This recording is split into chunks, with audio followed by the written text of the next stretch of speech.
So hello and welcome back to How to Connect with Humans. This is episode 6, series 2.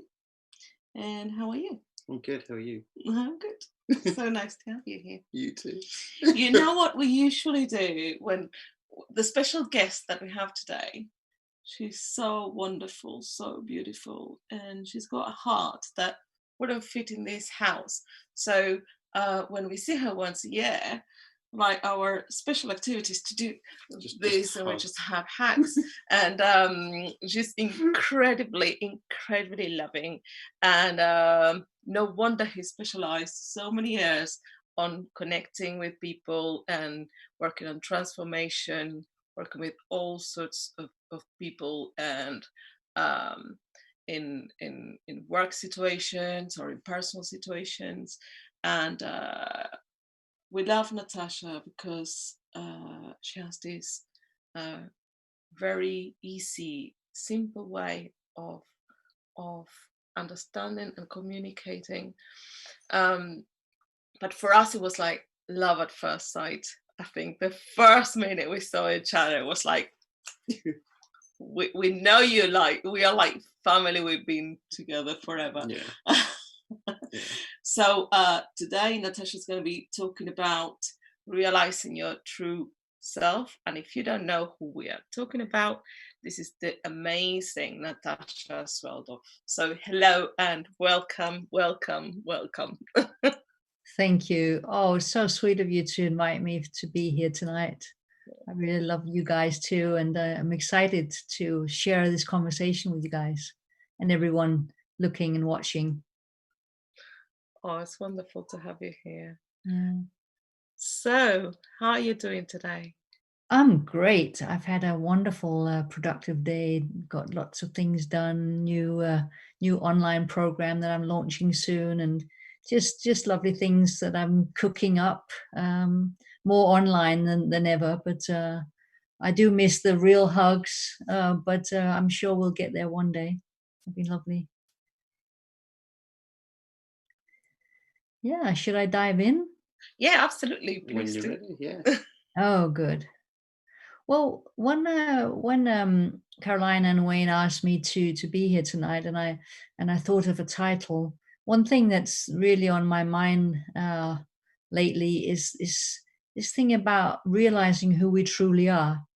And so when I came up with the title, realizing our true self, of course, that must mean that there somehow is some not true self.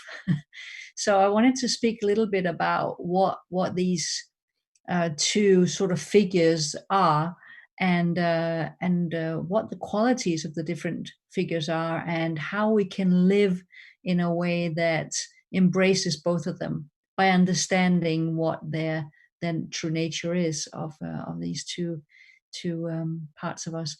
There really isn't two parts; it is one, but it's just a metaphor, a way of speaking about it.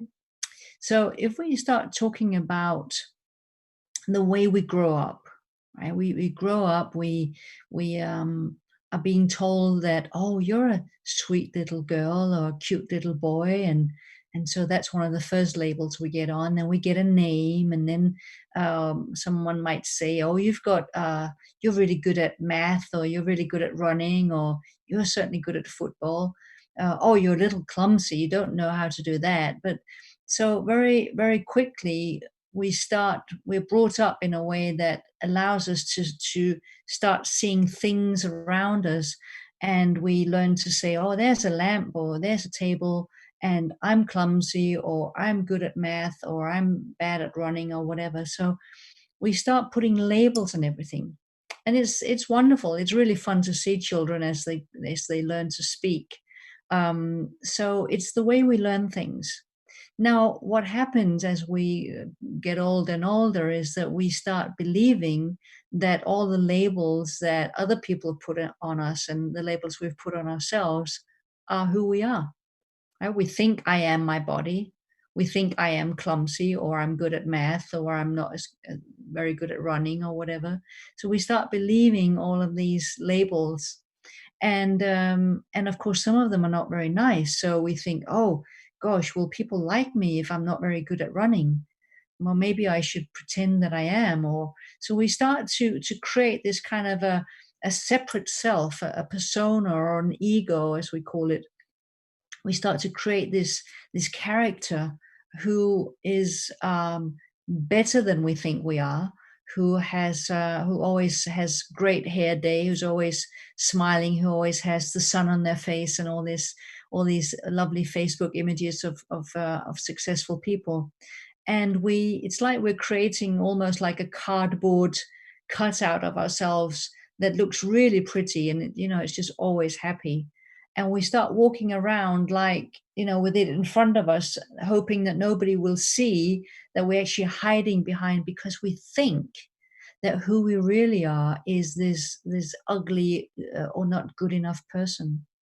So an enormous amount of people have this sense, I'm not good enough. And so the only way we can have that sense is by thinking that there is some ideal that I have to live up to. So we keep looking at ourselves. We keep looking at, oh, she's better looking than I am, or he's smarter than I am, or wow, I wish I could, do the same thing that person over there is doing. So by comparing ourselves to other people, I mean, there's always going to be people who are more intelligent or more beautiful or more successful or something, right? It's always going to be the case. The thing is that when we do that, we start feeling like I'm not good enough. I'm not enough. I'm less than. And of course, that in turn creates the sense that, oh, I have to improve. I have to be better, or I have to lie about who I am. And I don't know if you can get the sense that it's really hard work, right? It's hard work trying to be something that I think I'm not, trying to be smarter or more beautiful or more successful. And so I'm holding on, this cardboard Natasha that looks amazing always, and it's just there's never a bad or a rainy day. It's just always good. But you can probably imagine that if I'm holding on to that, my knuckles are getting all white, because it's really hard work holding on to the image of being someone that I'm really not. And what's behind this holding on is thinking that my true self is this being that's less than, not knowing who I really am. Because if I knew who I really am, who I really was, who you really are, then I would see that labels are not necessary.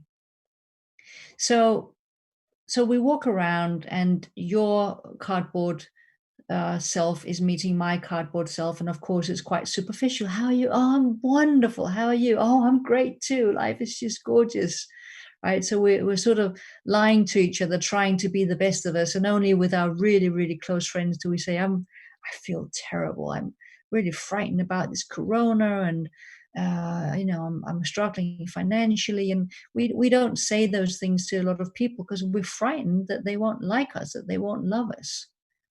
So we have in our mind and through culture this whole imagination about what it takes to be loved, right? You must look a certain way, you must speak a certain way, you must have a certain career. And if you don't, well, there's just no space for you. So through our upbringing, parents, culture, school, friends, whatever education we've had, we're bombarded with these images of what we're supposed to look like, feel like, and be doing in our life. So no wonder we get confused. No wonder we lose sight of the essential part of who we really are, because who we really are doesn't have a form. Who we really are doesn't have a good hair day or a bad hair day. Who we are doesn't have more success or less success. Who we are can never be less than or more than somebody else. So how do we get a sense of who we truly are? Well, the beautiful thing is, and what I find in my work is that actually most people get a sense of that once in a while. Like they drop into that once in a while. And how you know that you've dropped into that space is that it feels really nice. It's really difficult to put any words on it. It's not like, oh, I'm deliriously happy when I'm there, or I just feel great about myself. No, there is no self. Like the separate self that we are used to having a close relationship to, like, oh, I'm happy, or no, I'm not happy, I'm sad, or I'm angry, I'm worried. That self feels a certain way, and it very often, that feeling of the separate self comes with some sort of tension. It comes with a sort of a tiny bit of stress. Even the happiness can be like, oh, I'm so happy, but there's a kind of a tension with it. If you notice the times during the day, or like if you just think back in the past week, I'm sure that you can all recognize that there have been times when you just kind of relax into yourself. Maybe you came home from work and you sat in your favorite chair, or maybe you were looking out at some beautiful tree in the garden or something. Just, there's times of the day where we naturally drop into this space within, the space that Dicken and I call home. But you can call it anything. It's just within. It's not inside the body. You can't find it in there, but it's like it's within ourselves. And when you fall into that space, there's just a knowing of peace. There's a knowing of silence. And there's a knowing that feels very comfortable. There's contentment. In this feeling, there is nowhere to go. There's nothing to do. There's just this total embracing of all that is. Now, wouldn't we all like to feel that more of the time? Of course we would. Everybody longs to be there more of the time. So what is it that stops us from resting in this space more of the time, from living from this space more of the time? Well, it's the separate self, funnily enough, because the separate self constantly has this chatter in your head. Oh, you must do this now. Oh, you should do that. Oh, you better do this, because otherwise, it keeps kind of like shouting in your face that there's things that are important to do. It keeps giving you a sense of urgency. No, you really must do this, or else whatever is going to happen, something's going to happen. So this sense of urgency that ego projects out and keeps telling you about, it kind of feels like you're being drawn into an experience of constant stress and anxiety, right? So there's this constant pull for something else. Oh, no, don't stand still. You've got to do the next thing. Otherwise, whatever's going to happen will happen. So there's this stress. And then, of course, stress is not very nice.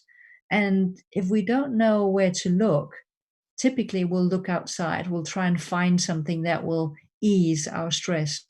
And of course we will, because none of us like to be stressed. So, oh gosh, a gin and tonic, that certainly relaxes me. So, that's a good way of getting out of this stress. Or, oh, if I shop for something, that eases my stress for a little bit. Or if I, smoking, or I eat, or whatever. So, because we don't know where to find this space within, because we don't know that home is always with us, we look to the outside. We look outside of ourselves to try and find something that can put us into a space that resembles vaguely what it actually feels like to be home. Right? That sense of just, oh, a couple of glasses of wine and I'm good, or oh gosh, a big piece of cake, or a whole bar of Cadbury's fruit and nuts, which I miss because we don't have those in Denmark. Whatever it is, there's something that sort of in the short term gives me a sense of, oh, this is good. This is me taking care of me. I'm doing something good for myself. Of course, until afterwards I go, oh gosh, I shouldn't have eaten that, or drunken that, or whatever it is. So we have this separate self. It's constantly bringing this sense of urgency into our life. It's constantly screaming at us to get something done. because it never, ever is happy with where we are. As soon as you get something, like ego might say, oh, you've got to go for that job, get that job. You get the job, and ego goes, yes. And then the next thing is the ego goes, well, maybe you should get the next one, or maybe you should try and get a raise in salary, or maybe, well, now you have the job, now you should get another house, or another husband or wife, or whatever. Ego is never satisfied. Ego never finds a space where it goes, oh, good, I'm content. Ego's sole purpose is to drive us towards something that it keeps imagining. And it really takes a big toll on us, because we're constantly running. You probably have the hamster wheel, metaphor. You've heard about that. Like, we're running and running and running, and we're not really getting anywhere. So that drives so many people, and that is the main cause of stress, is trying to catch up with ego that keeps. I sometimes have this image of the little, thing, like a little devil with a whip in its hand. Come on, Natasha, you could do it. Go on. I certainly used to live the first 42 years of my life that way, until I met the principles about 8 years ago. So I know that whip feeling very, very, very well. Now, what happened when I came across the principles 8 years ago was that I started to see another reality. I started more and more to be pointed towards this space within, which is just pure awareness, pure peace, pure love, pure light, embracing everything.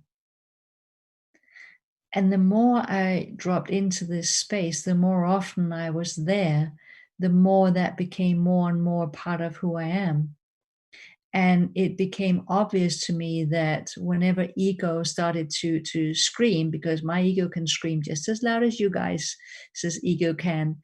But when it does, I'm more able to go, oh wow, it's really screaming right now.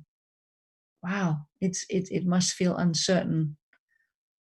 But I know where to look, which is the beauty. I know that what's going on in my experience in the hamster wheel is not who I truly am. And so there's this sense of knowing all of my experiences. So I can have an experience of stress. Well, what is it that knows that experience? The experience, if it has a movement, right, it feels like, oh, it's stress and it feels horrible. Yeah, but what is aware of that? What is it that knows my experience?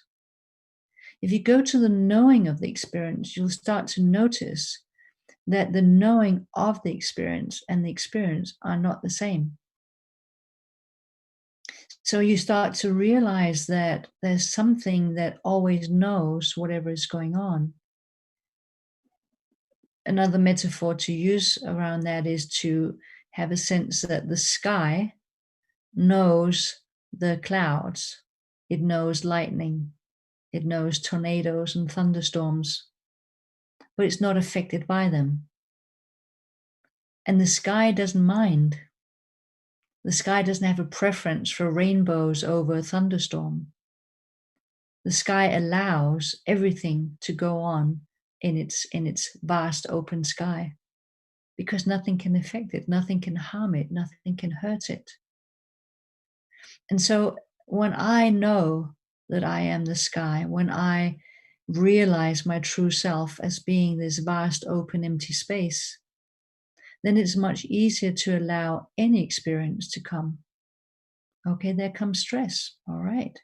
Gosh, there comes sadness. Okay. There comes worry. That's all right too. So the more I rest in my true self, the more I'm able to just allow any experience to come and go. Because notice that experiences always have a beginning and have an end. Everything that comes into your awareness comes in and then it leaves it again. So of course it can't be me. of course, are not something that can come into existence and then disappear again. What is it that's always there? What if we start paying attention to what has been there always? If you go inside right now and start to reflect on what is it that has known all of my experiences, the experiences of being 1 year old, the experience of being 3 or 5, right? The experience of being 10 years old, the experience of being a teenager with all those different things that you probably was going on for you guys, like with me. The experience of being in my 20s and I don't know how old you guys are, but then 30s and 40s, and I'll be 50 later this month. So something throughout almost 50 years has been awake. Something has been aware. There's something inside that knows everything I've been through and is unharmed by it. Realizing that who we truly are can never be harmed. It can never be hurt. There's no scratches. There's nothing that can damage or harm us in our true being. It's such a relief. It's incredible to know that whatever bad things that I've gone through and that you've gone through, and through my work, I hear about really, horrible things that people have been put through by other people or by themselves, but often by other people. It's horrible, and they might have scars on their bodies from those experiences, but their soul cannot be scarred. It cannot be harmed because it doesn't have a form. Like if I take my water glass and I drop it, it'll probably splinter into lots of different pieces, right? Why? Because it has a form. Everything in form has comes into this space and it disappears at sometimes. My body is a form. It was born and it will one day die. Everything that we see in the room around us has a form. It was thought of. It didn't exist at some point. Somebody had a thought. Oh, I guess I could try and make a lamp or a light bulb. I guess was the first thing. And so the light bulb was created. It wasn't at one time, and then a guy created that, and now we have light. And then that has changed in many ways since then. So everything in form has a lifespan. So there's a time in ego's world. Ego has to create time to be able to navigate. Ego also needs space and matter to navigate. So everything that is time, space, and matter is ego's domain. It's how ego gets around. It's how ego gets you to think that what you're feeling right now is not okay. But in some future, if you do well enough, if you meditate long enough, or if you read enough self-help books or take enough courses or whatever it is, then you'll be okay. That's how ego operates. And it's just whipping us around like a circus animal that's going around in circles or in the hamster wheel. That's what ego does. But knowing and finding our spiritual nature, realizing and recognizing that that's not who I am. And I don't want to make ego the bad guy here, because ego is also a wonderful tool that we can use to make plans. I for instance, I'd love to make a plan right now that next time I see Caroline and Wayne, I'm going to give them a huge big hug, right? So that's a wonderful way of using ego. And next time I do have to go to London, I will have to plan that. I'll have to, get flights and find a hotel and all of those things. So ego is a wonderful tool. Thinking is a wonderful tool. We have a personal mind that's able to think anything. What a great gift. This is wonderful. So ego is great at planning. Ego is great at practical things. I mean, we couldn't do our work without ego, right? We couldn't do anything. I just cooked a lovely meal for my husband. I couldn't do that without my thinking. And ego is also wonderful, or thinking is wonderful, for sometimes stopping and asking a question to myself, like going, what I'm experiencing right now, is that who I am? Is it true? And so it's good for self-reflection. It's good for looking within and asking questions to find out what's really going on here. So those things are wonderful tools that we have. The thing is that the power of thought that's powering all of this personal thinking has an unlimited capacity to think anything. The power of thought is not the personal thinking that we have. The power of thought is the energy or the power behind all thinking, which means that we can, I can think of a lovely trip to London, seeing my dear friends, but I can also think, if Corona continues, what will happen? Will all of my business dry up? Will we start fighting at home and my husband leaves me? I mean, I can think anything, because this creative potential behind thought makes it possible for me to think anything. And so I can go anywhere with my thoughts, with my personal thinking. But again, I can notice that, but I can also notice that there's an awareness behind all of my personal thinking, that my personal thinking is known. Known by what? Known by awareness, known by consciousness, known by the power that we call consciousness. The power of consciousness is that we can become aware of our experiences instead of being sucked in by our experiences, which is what happens constantly. Now, when we sort of rest in this pure consciousness, it becomes really obvious that all of our experiences arise from this space. So we can see how all of the experiences that we've had throughout our lives have come and gone. And we start to recognize, oh my gosh, there's something that hasn't come and gone. There's something that's always been here. There's something right now in you as you're listening to me. There's something in you that's aware of you listening. So you can hear what I'm saying, you can see me, and you're listening and maybe making images in your head. But something's aware of that. Something knows that you're having an experience right now. That knowing itself is pure consciousness. It's the vast open space wherein everything arises from. So whatever you're thinking and feeling and experiencing right now, that arises from this inner space. And something knows it. Something is aware of it. And that something is always there and it cannot be destroyed. And that's really beautiful to know. And the last thing is that resting in this pure consciousness and realizing how thought creates content and content sucks us in very easily. Me too. This content sucks us in, but seeing that it's the power of thought that does that takes us again to the spiritual place. Knowing that everything arises from consciousness takes us back into this space inside again.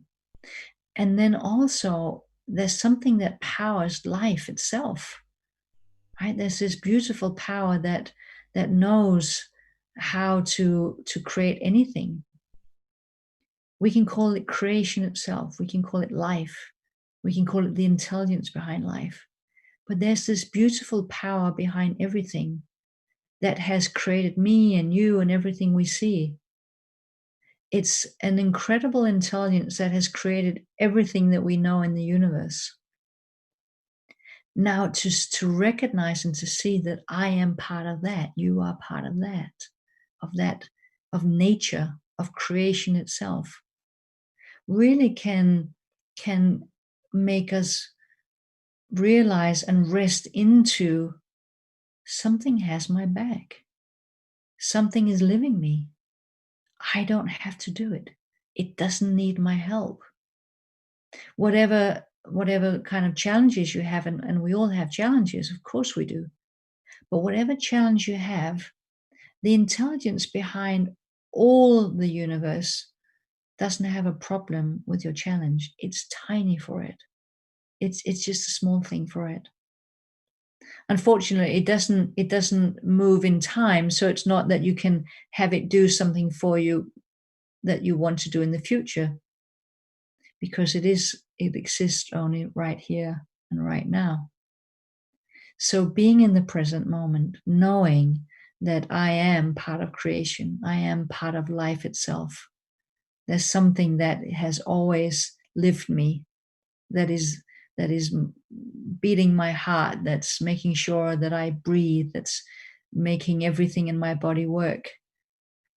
That is who I am. That is what I'm a part of. There's a knowing behind all of experience. There's a creative potential behind all of life, behind all of our thinking. So whenever we turn inside, whenever we stop whatever the hamster wheel is telling us to do, the screaming of the ego, and we start to listen to our heart, this gentle inner knowing that just gently allows us to rest inside, allows us to know that we're okay no matter what happens in experience. We're okay whatever happens in our circumstance. There's nothing that can happen in our circumstance that can hurt our true self, because our true self is formless. Only things in form can be broken. Only things in form can be taken away from me. My job, my husband, my house. That's always the case. And Corona has not made the world more uncertain. It's always been uncertain. It's just it amplifies it right now. It makes it really obvious that that's how it is. So when we look outside of ourselves, we're not going to find peace and quiet. It's uncertain out there. So where do we look for certainty? Where do we look for the peace that we're actually looking for? Turn around, look inside. And there's no real looking. I say looking, it's a metaphor. It's a sense. It's a subtle sense that you might be able to have a feeling of right now. It's a subtle feeling of aliveness. Now, you might use another word. I sometimes kind of feel like, oh, I'm alive. Like, can you sense you're alive right now? How do you know you're alive? There's a knowing in the aliveness.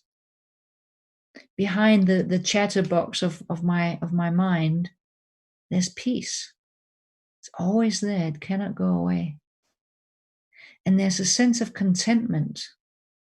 It's a really pleasant feeling, although I can hardly call it a feeling. It's simply just a sense of being content, that there's nothing I have to do and nowhere I have to go. And the more I rest there, the more I know this as being my true self, the less hold the screaming separate self has on me. The more I can recognize, oh, here we go again, it's yelling something at me. I don't have to listen. I can rest here. And when I do need to act on life, because of course I do, I can't just sit on the couch all day. Well, I probably could, but I don't. When I allow myself to be moved by wisdom, then I start to be more effective in my work. I start to have better relationships. I call people up that I haven't seen in a while. I write an email or I send a text. Because what happens when I don't get caught up by all the ego, when I'm caught up by ego, I become egocentric. It's all about me and it's all about my survival and what's important to me.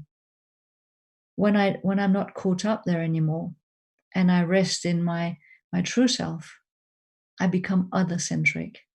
I become more loving. I become more caring. I think about, how can I help? How can I be of service? What can I do for other people?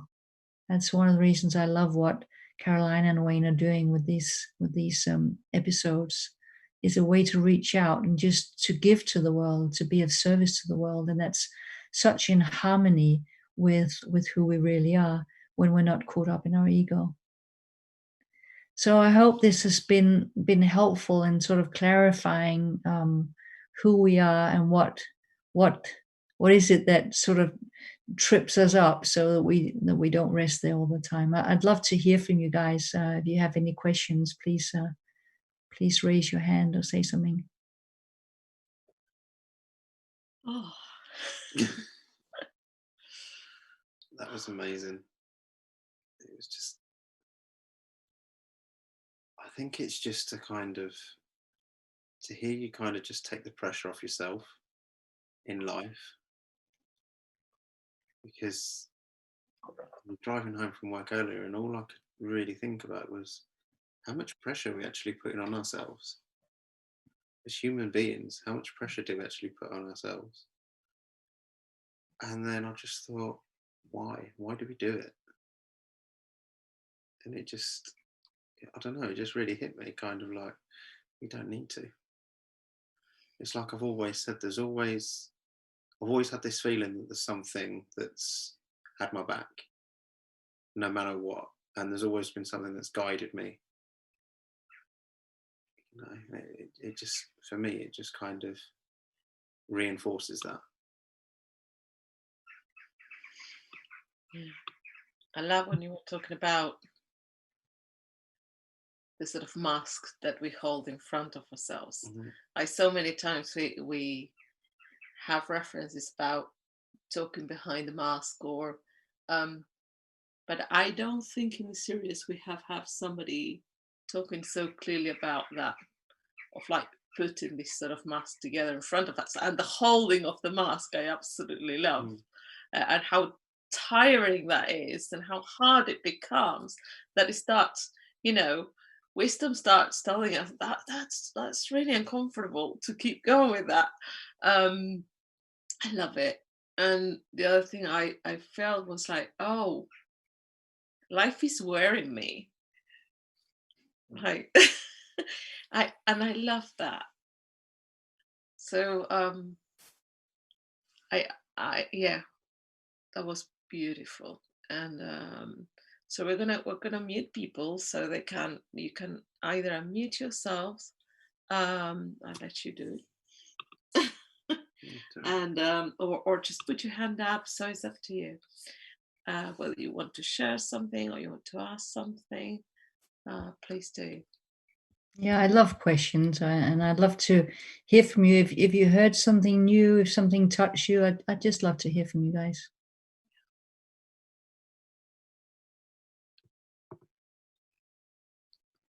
Michelle's got a hand up. Michelle's good.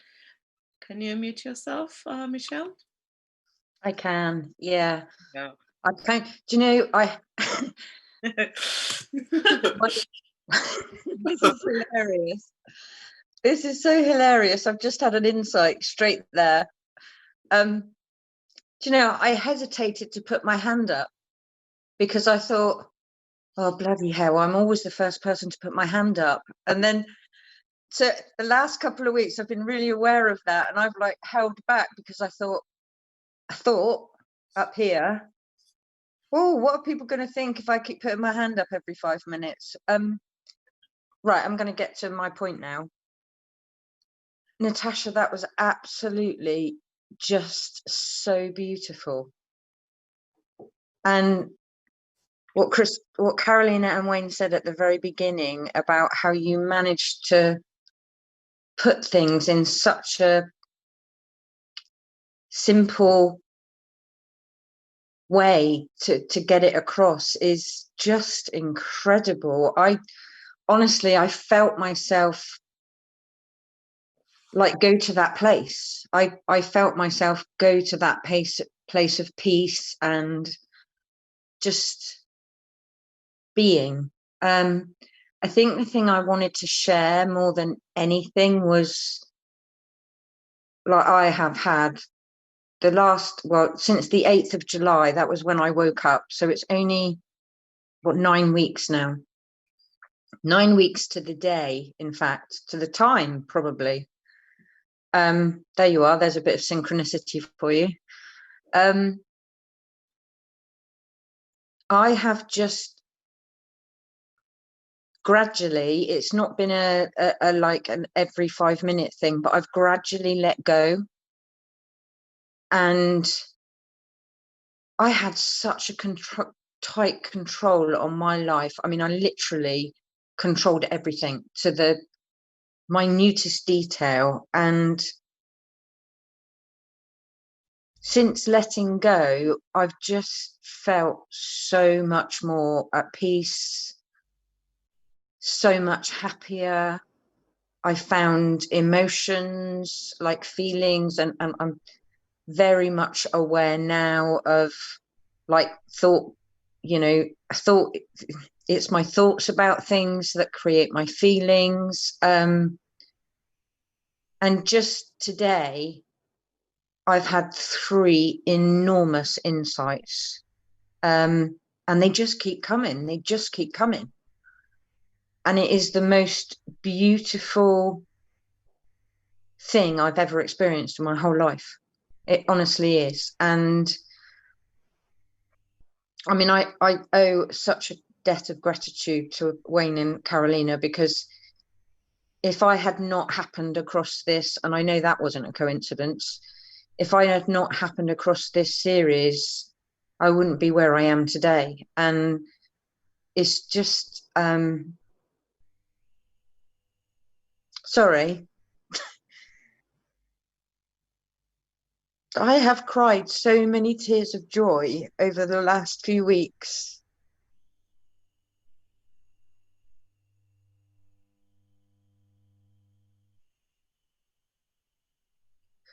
Because I finally know who I really am.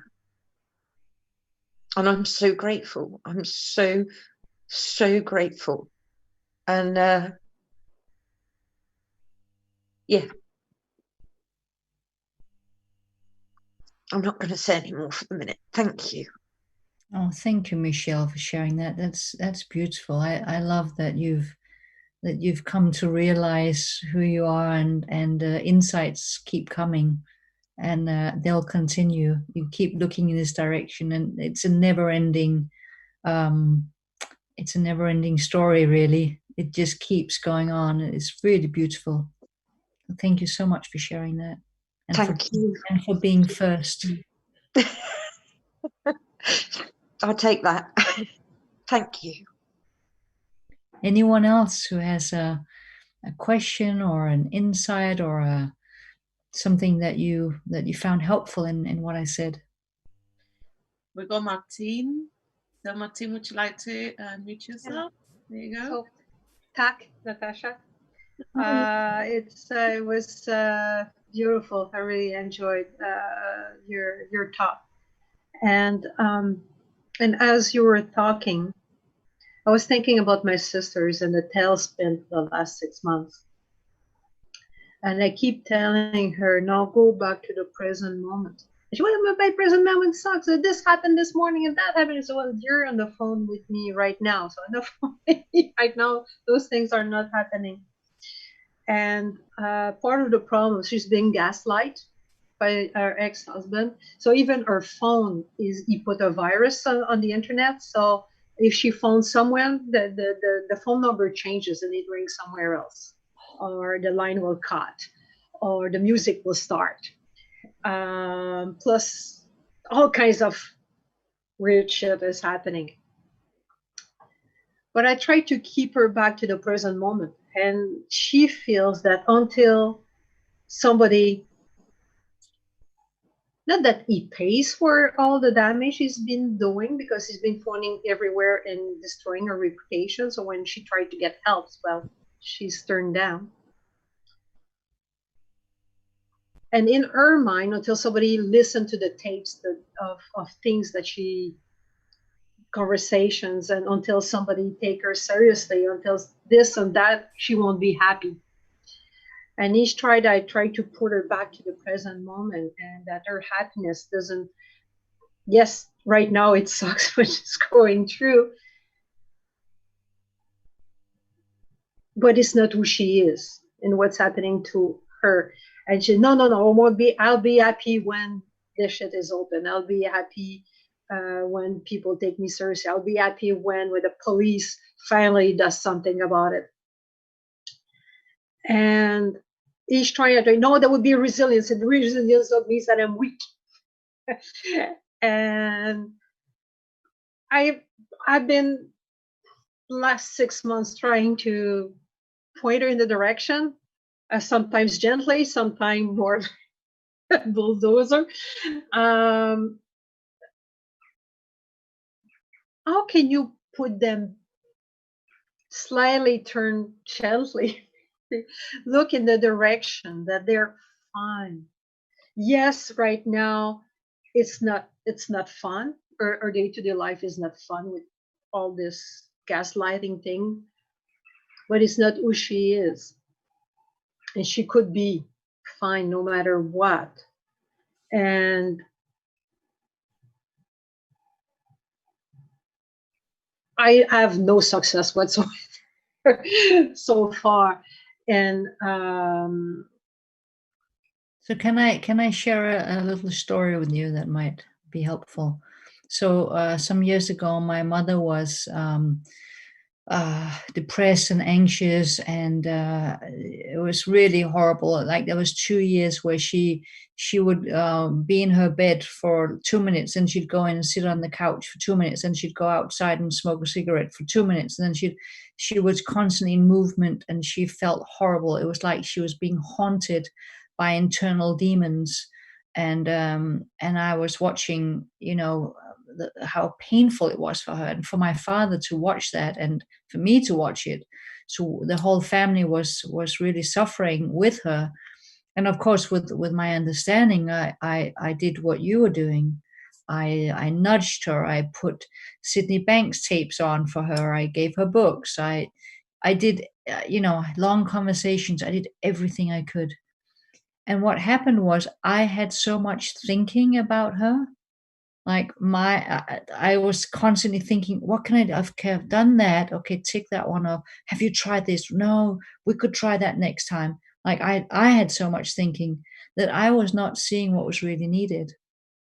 So one day I sort of woke up to that, and I was quiet. And then very, very gently, there was this sense inside of me, almost like a voice. There wasn't a voice, but just, it was just like a sentence. It just said, just love her. And it really hit me, because I thought that I was showing my mother love by doing all of these things. And of course I was. I mean, from a perspective that's true, but just love her. And so I stopped doing anything. I was present with her. I was listening to her. I tried to do practical things to help her out in everyday life. But I did not try and change anything. I did not speak to her about anything. I didn't put any tapes on for her to listen to. I was just present with her. I was just completely present. And then one day I said to her, I think you need to admit yourself to a psychiatric ward. I think you need help. And she said, all right. And 2 days later, she got into a ward and spoke to a psychiatrist who put her on some medication. And 24 hours after the right medication, she was fine. She was back to her normal self. Now, I don't like medication very much. I don't, it's not, I wouldn't prefer that. But I got my mom back, and there was no more suffering.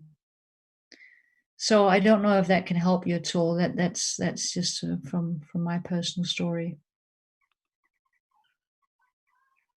It makes sense. It does make sense. And when I try just to listen to her, so I just listen, and anyways, well, you should be doing this. I know you want me to listen. So anyway, and she's bipolar off meds, so that doesn't. But yeah, you're right. I just could just be there and just be the presence, and That's all there is. Just love her, because otherwise you're putting pressure on yourself. You're caught up in your head going, how can I help and what can I do? And I know it's because you love her. Of course it is. It's just that you're creating a stress inside of you by trying to help her. And maybe the best you can do is just be there and see what shows up from there, because there might be a movement to do something, but you can't hear the movement if you're caught up in your thinking about how can I push her? How can I nudge her? How can I get her to be something else? Because that's what's already going on inside of her. She's already not happy with where she is and thinks she'll only be better once she's another place. Well, in a way, we can become like them and go, oh, I won't be happy until you're good. You know, I can relax when you feel better. So we're doing the same thing innocently. We don't see it until we do. So I just be gentle with her, be gentle with yourself, just love her. Yeah, because last time I called, we talked. I was more like impatient than loving. And because we were not close before that happened. So yeah, just be there. Thanks. Thank you, Martin. I think we can all relate to that. Absolutely. Yeah, absolutely. Yeah. That was a great question. Claire's got her hand up, so can you unmute yourself? Hi, can you hear me? Yeah. Hi. Natasha, that was so gorgeous. And I really felt as well that I was dropping into that space, you know, that really sort of peaceful feeling. So thank you so much. I was wondering, do you do anything to sort of drop into that feeling more? Because, you know, when you get caught up in sort of like a thought storm or stress and whatever, you know, is there any sort of way of sort of handling that? There is, and thank God we feel stress. Stress is our friend. Stress is the alarm clock that goes off telling me you're going in the wrong direction now, honey. Turn around.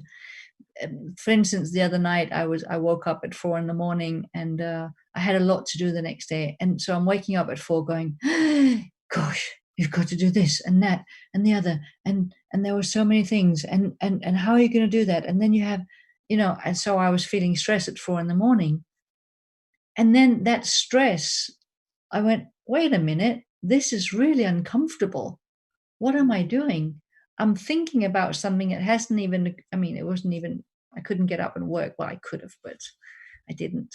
But I woke up to the fact of thinking, of my personal thinking, creating stress. And so I just went, oh, I'm looking in the wrong direction. Oh, I don't have to deal with that. Oh, life is living me right now, and life will make sure that I get to do the things that I need to get done. So I fell asleep. Next day, I got so many things done, like so quickly and so easily, and much more than I thought. Plus, I had time to have iced coffee with a friend from next door, like a neighbor. I couldn't believe it. So what I do is the tension and stress that I feel wakes me up to the fact that I am listening to the screaming voice in my head instead of being moved by the gentle nudging of my heart that lets me know what's true. It's just like kind of if you've ever strained an ankle or something or hurt your foot, and every time you step on it, it hurts. It's not a mistake that there's pain, right? If there wasn't pain, you'd go running on it. And the same way, the stress that we feel is not a mistake. Thank God we feel stress. It's our friend. It wakes us up and allows us to know that you're moving in the wrong direction here. So yes, there is something you can do. You can start becoming aware of your own sense of tension and stress, And when you feel that, you immediately know that it's because you're listening to the screaming voice in your head. And then you just simply go, okay, I'm listening to that. What is aware of the screaming voice? What knows my tension? What is the knowing behind all of my experiences? If you go to that knowing, you're there. You're in that space. You're in the space that knows everything. And then you're back to peace and contentment. And it really is, I mean, doing this for so many years and I've become so sensitive to this tension that it has to be a lot of tension before I sort of react to it. It's I've become very sensitive to where my head is going. And so I rarely get pulled completely away. I do for short moments, but then I kind of go, wait a minute, I'm feeling stressed. Something is wrong here. Let's come back to peace. Does that make sense? Yeah. Yeah, no, that's great. Thank you. Thank you, Claire. Does anybody else have another question? That's really lovely. We have some comments on the chat. Michelle says, that was so beautiful. Oh my goodness, I'm blown away. Thank you so much. I can't describe how much I appreciate everything you said and everything Wayne and Carolina are doing. Lots of love to you all. Lots of love to you, Michelle. Thank you so much for being here. Anne says, what a truly beautiful conversation. Thank you so much, Natasha. I feel such a sense of peace and love. Thank you, Carolina and Wayne, for providing this space for all of us. Love to all. Thank you so much, Anne. That's beautiful. Sylvie said, thanks a lot. I need to rush. She's left. Bye, Sylvie. And from Stuart, he said, thanks both. And Natasha, very useful for me. Thank you for the reminder of my true self and that I can be the sky. I definitely felt a shift from trying to push myself on or manage my experience. The pressure Wayne talked about. Best wishes to you all. Going to rest now. So that's really, really beautiful. And Trina says, thanks for a great talk. Lots of things to bring back to ill. Is that right, Natasha? Am I reading that right? Bring back to, I don't know what IRL means. IRL, I don't know. I think Could it be Ireland? Ireland, could be Ireland. In real life. So lots of things to bring back to real life. Real life. Oh, right. Yes. In real life. Brilliant. Good. Well, it's been wonderful to be with you all tonight. Thank you so much for coming. Thank you. Really enjoyed it. Thank you so much for being here. It was a dream of us, and It was. And as always, you just have that beautiful simplicity where your heart is just there for us to listen. So I've got here your beautiful book with Dicken. So Coming Home by Dr. Dicken Bettinger and Natasha Swerdloff. So we had Dicken at the very beginning of the series, and they've done this together. Look how beautiful it is. Can you see it there? Yes, bit of reflection. So we're going to put where can you find the book, but also where can people find you, Natasha? I have the principlesinstitute.com. So if you go there, you can see what I'm up to. And also I'm on Facebook. So if anybody wants to reach out on Facebook and become friends there, then you can see what I'm up to and write me notes and stuff. I love to hear from people how you're doing. And so please just stay in touch. Thank you. Caroline says, thank you for sharing such a beautiful space. And Caroline and Wayne, thank you so much for arranging. I need to go now. However, I look forward to the next one. Yeah. So are you cooking something new coming, or you're gonna? Well, I'm creating, as I said before, I'm creating a 3-month online program for women that's going to start on October 7th, and I'll be having 12 sessions, and I'll have 7 by myself, but 5 of them I have got friends, colleagues who will be in conversation with me about the spiritual nature. The program will be called Living from Freedom and Love. So it's living from this space inside.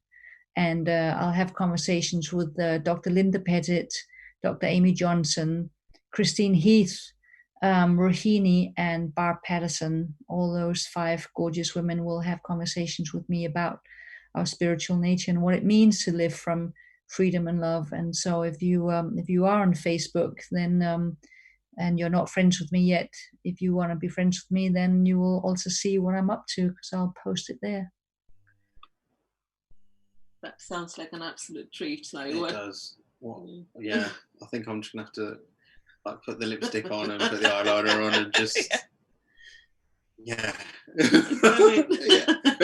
I'd love to see that, Wayne.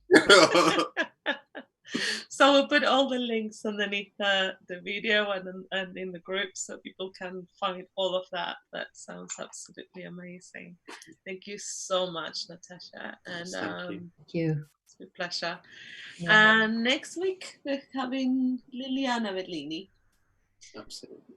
Yeah. And Liliana is full of passion. She's originally Italian and she lives in the UK. Has worked in many places, but especially in prisons, and with people then coming out of prison.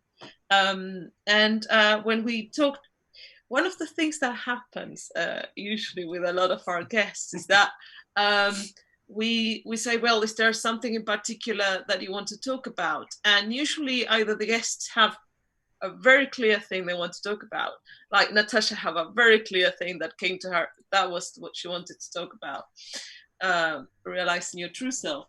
But a lot of people, because what we talk is like being in the moment, they go like, oh, wait until I feel that, and we wait until sometimes nearly the day before we are advertising the next call. So Liliana went on holiday, and what happened, because she couldn't come back and quarantined some things and went to see family, she found this space of like holiday, total holiday in her mind, and not studying, not doing courses, not doing calls. So she's decided to call it Being in Life, a Holiday from Learning. Which probably at the time we talked to her about being in the series, that wasn't what she would talk about.